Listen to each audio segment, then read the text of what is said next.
Aloha everybody, I just gave a lecture for our Yogic By Nature course and wrote 3,200 words in the bathtub about Taoism this morning, so I want to summarize it for you. It's about living in harmony with the way, and is the way of energy efficiency. In nature, energy is never used carelessly. And so we need to find ways that we're wasting energy arguing with people and trying to exert our will in the world. I used to practice the Tao of Parking when I was young.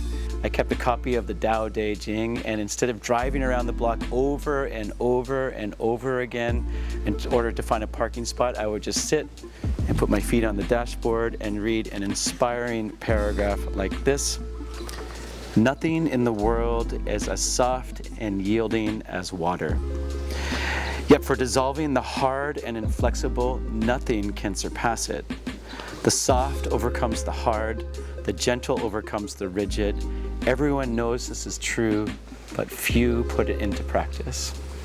So I'd read inspiring paragraphs like that, just wait, and inevitably within a minute or so, somebody would leave and I would go and take that parking spot, and rather than getting grumpy and driving around and around in a circle, and I would conserve my energy, maintain a positive vibration, and I would live in harmony with the Tao, the way of the universe, and not expending unnecessary energy. Flow like water, says Bruce Lee. Live in harmony with the Tao. Peace.